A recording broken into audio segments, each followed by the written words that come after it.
Достар, қазір сіздер көретін ақпарат менің барлық уақыттағы зерттеулерімнің ең маңыздысы. Ол осыншама уақыт бойы көпшіліктен жасырылып келді. Бұл негізгі құпия, және оның сыры ашылды.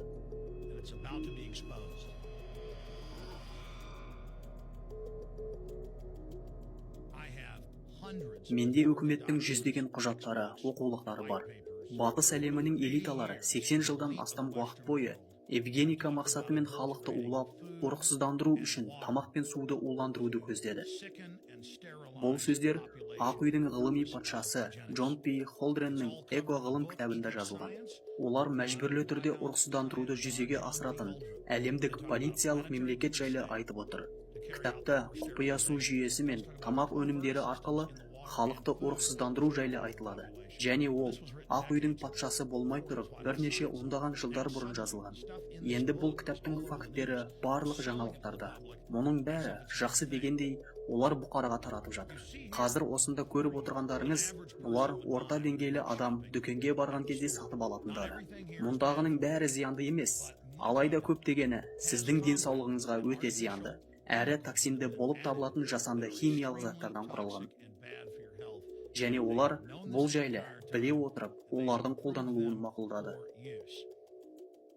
Қанекей, аспартамнан бастайық.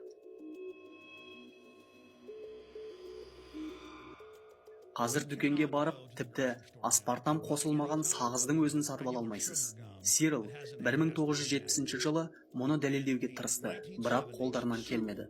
Оларға 3 мүмкіндік қажет болды. Себебі зерттеу барысында осы қоспамен тамақтандырылған маймылдардың көпшілігі қатерлі ісікпен ауырып өліп қалды. Енді бізде негізгі жаңалықтар бар. ЕС ауқымды зерттеу жүргізіп, аспартам тұтынған әйелдердің туу сәтінде салмақсыздық, мерзімінен бұрын босану, түсік тастауды анықтады. Мысалы, ол қансыз Кока-кола. Аспартам деген не? Генетика тәсілімен шығарылған экобактериялардың нәжістері. Оларды токсинді қалдықтармен асырайды. Ал олардың нәжістері бұл аспартам. Ол денсаулыққа үлкен зиян жеткізеді.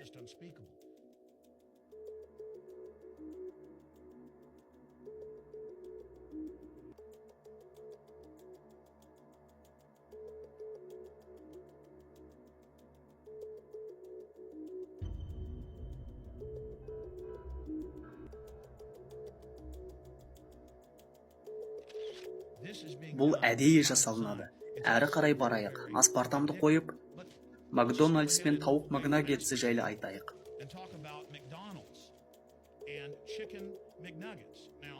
Осыдан 10 жыл бұрын бұл тамақ өнімінде қол сағызы өндірісінде қолданылатын пластик бар деген медициналық ескертпені оқи алатын едік. Шын мәнінде бұл силиконның түрі тек тауық магнагетсінде ғана емес, сонымен қатар жартылай фабрикаттар мен тамақ өнімдерінің құрамында болды. Тамақ өнімдеріне химиялық заттарды қосу әлемнің кез келген елінде заңсыз болып табылады, бірақ ақш-та емес.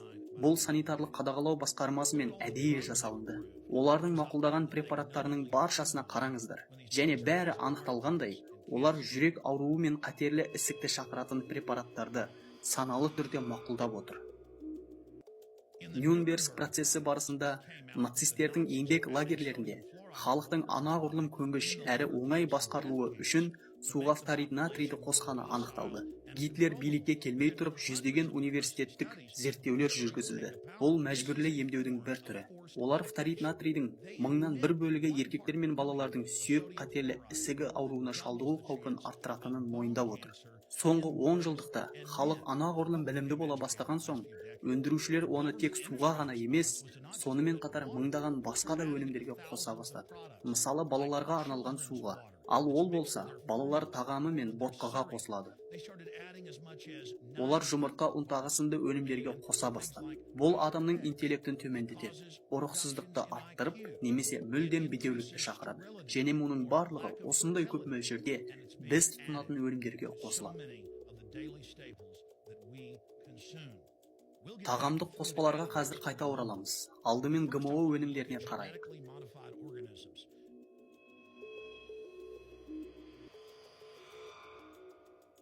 Америкалықтар көптеген жылдар бойы клондалған сиыр еті мен шошқа етін жегенін сіз білесіз бе? Ал енді еттің басқа да түрлері пайда бола бастады. Қанекей, арқан балықты қарастырайық. Генетикалық түрлендірілген арқан балық шын мәнінде будандастырылған екенін зерттеулер дәлелдеді. Олар басқа жануарлардың гендерін онымен араластырды. Бұл балық табиғи арқан балықпен араласса, 40 буыннан соң барлық шынайы тұқымы жоғалып кетеді. Және мұны санитарлық қадағалау басқармасы мақұлдап отыр. Олар оны жабайы табиғатқа жіберуді көздейді. Бұл тіпті арқан балық та емес. Бұл будандастырылған химера. Бұл дәрігер Мароның аралындағы бірдеңе іспеттес. Бұл сұмдық.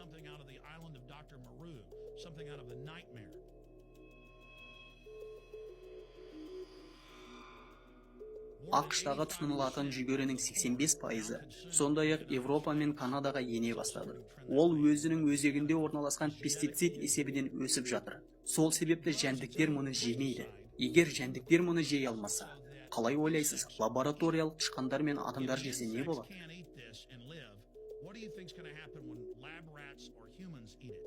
Бұл тек Монсанто жүгерлеріне ғана қатысты емес екенін көрсететін жүздеген зерттеулер бізде бар. Сонымен қатар басқа да жүгері, ГМО компаниялары. ақш-та біз тұтынатын жүгерінің басым бөлігі лабораториялық жануарлардың ағзаларын зақымдады. ГМО жүгерісі мен генетикалық түрлендірілген мақта тұқымын жеген теңіз шошқасы мен тышқандардың бедеулігі артқанын зерттеулер көрсетіп отыр. Генетикалық түрлендірілген мақта егінінің қалдықтары мен қоректенген сиырларда түсік тастау, туу көрсеткіші төмендеу, көп жағдайда өліп қалу көрсеткіштері Германияда, Индияда, ақш-та жүргізілген зерттеулер барысында белгілі болды. Өңделген тамақ өнімдерінің құрамында не бар? Әрине, генетикалық түрлендірілген мақта майы. Сондай-ақ генетикалық түрлендірілген дақылдар монарх көбелектері мен араларды өлтіріп жатқанын негізгі зерттеулер көрсетті. Олар мұнымен тоқтайтын емес. Енді олар безгекпен күресу үшін генетикалық түрлендірілген масаларды жасап шықты. Және оны ашық биосфераға жіберуді көздеп отыр. Бірлескен дұшпандық жаулаудың барысында планетаның генетикалық коды әлдеқашан бұзылды. Бірнеше жыл бұрын Монсанто басшысы National Geographic'та бұл олардың бағдарламасы екенін мәлімдеді. Және олардың дақылдары мен тірі ағзалары планетаның бүкіл биосферасын жаулап алғанын қалайды. Генетикалық түрлендіретін негізгі компаниялар бұрында тек 8 азық-түліктік дақылдарға ғана шоғырланған еді. Ал енді олар планетаның генетикалық кодын мүлде өзгерте отырып, басқа да жүздеген өсімдіктерге кеңейіп жатыр. Бұл генетикалық диктатура, бұл генетикалық вандализм.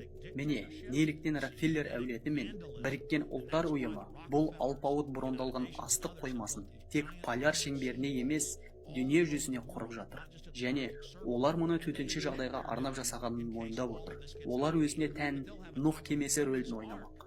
Сондықтан бұл барлық жалған экологиялық ұйымдар ештеңеге шағымданбайды. Ешқашан шынайы экологиялық нашарлау жайлы айтпайды. Индустриялық қоғамды бұзып, біздің өміріміздің әрбір аспектісін қадағалап отыру үшін олар тіпті өсімдіктер сіңіретін және адамдар жұтатын көмірқышқыл газына салық салуды көздейді. Бұл үлкен құпия, бұл халық санын қысқарту бағдарламасы. Бұл індет. Батыс әлемінде сперматозоид мөлшері геометриялық прогрессия қысқарып жатыр. Келесі ұрпақтар түгелге жуық ұрықсыз бедеу болатынын тіпті үкіметтің өзі болжалдап отыр. Бұл глобалистердің діні, бұл олардың философиясы. Олар планетаны өздеріне алып қалғылары келеді. Біріккен ұлттар ұйымында олардың жоспарына сәйкес халық саны 80%-ға қысқаруы тиіс екенін хабарлады. Біздерді пайдасы жоқ жегіштер деп атаған Тед Тернерді естіген боларсыз. Ол адамдардың 80% жойылуы тиіс екенін бекітіп отыр. Әлем халқының басым бөлігін өлтіретін вирустың қайта оралуын қалайтынын айтқан Филипп Ханзадасын естіген боларсыз. Мұның бәрі жаңалықтарда. Олар біздердің тек бір балаларымыз болуы тиіс екенін айтты. Себебі балалардың көбеюі қоршаған ортаға зиян келтіріп, ал туудың төмендеуі көміртек бөлінуін азайтамыз. Біз ғылыми диктатура қол астында өмір сүрудеміз. Ал ақш пен Англия оның эпицентрі. Және олар бүкіл әлемге таралып жатыр. ақш пен Европадағы ұрықсыздандыру құпия бағдарламасын еске түсіріңіз. Гитлердің не істегені есіңізде ме? Ол өзіне қажеттінің бәрін Рокфеллер әулеті мен евгенистерден біліп алды. Бұл өлім мәдениеті сізге және сіздің отбасыңызға қарай жылжып келеді. Мейлі, егер сіз жер бетінде адам саны тым көп деп ойласаңыз да, сіз де нысанада тұрғаныңызды түсінуіңіз қажет. Сүттің құрамындағы рекомбинантты өсу гормоны 8 жастағы қыздарды жыныстық шерлеу кезеңінен ерте өтуге мәжбүрлейді. Бұл үрдіс табиғи жолмен тек 12 немесе 13 жаста ғана орын алуы тиіс. Тауық магнагетсі мен жүздеген тамақ өнімдеріндегі силикон, генетикалық түрлендірілген бактериялардың нәжістері болып табылатын аспартам. Мұның баршасы ағзаға үлкен қауіп төндіреді. Бұл дәлелденген. Ойланыңыз, бұл қайта-қайта орын алып жатыр. IBC News 4 жыл бұрын тамақ өнімдерін сақтау және бактерияларды өлтіру үшін вирустық аэрозольді етке тозаңдататынын жазды. Олар біз дүкенде сатып алатын етке тірі вакцинаны шашады.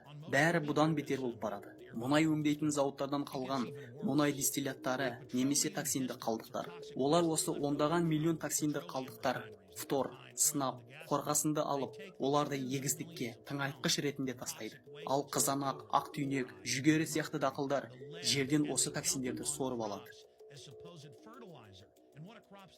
Шын мәнінде, ғалымдар көптеген жылдар бойы ластанған жерді тазарту үшін өсімдіктерді пайдаланды.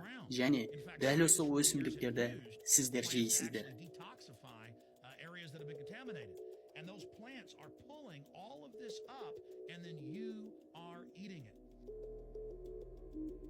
Washington Post 2008 жылдың қаңтар айында ең танымал брендті 55 тамақ өнімі мен сусындардың 3/1-нің құрамында сынап бар екенін көрсеткен зерттеулерді хабарлады.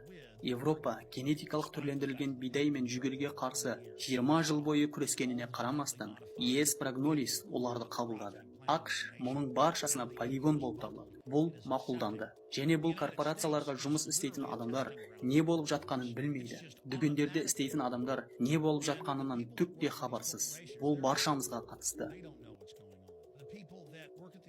Бұл баршамызға зиян жеткізеді. Қатерлі ісіктің көптеген түрлері, қант диабеті, алуан аурулардың үлкен саны, мұның баршасы біздің тамағымыз бен суымызда орналасқан токсинді қоспалармен тікелей байланысты.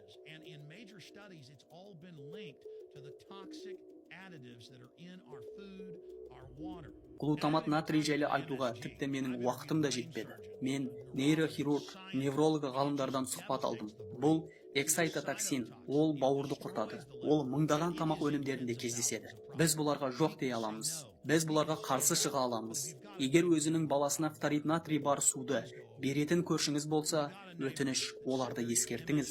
Егер глутамат натрий бар чипсиді жейтін көршіңіз болса, оған ескертіңіз. Егер өңделген ГМО өнімдерімен тамақтанатын таныстарыңыз болса, оларға ескертіңіз. Құдай үшін, оларды балаларыңызға бермеңіз. Егер сіз өзіңіз өлгіңіз келсе, бұл сіздің таңдауыңыз. Бірақ балаларыңызға зиян келтірмеңіз. Мұны істемеңіздер.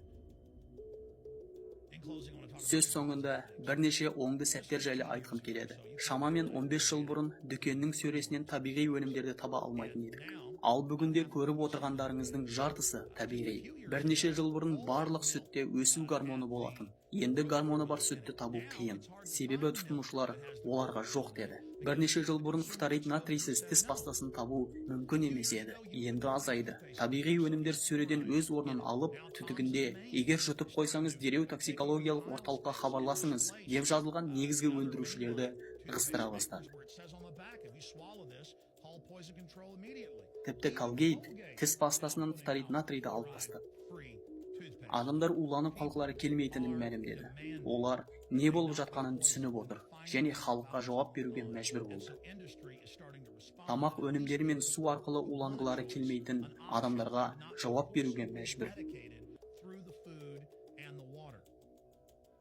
Темекінің зиян екенін сіз жақсы білесіз. Бірақ 20 жыл бұрын темекі өндірушілері конгресс алдына шығып, мұның қастандық теориясы екенін мәлімдеген еді. Ал сосын темекінің өлімге апаратынын дәлелдейтін басқа ішкі құжаттар шықты.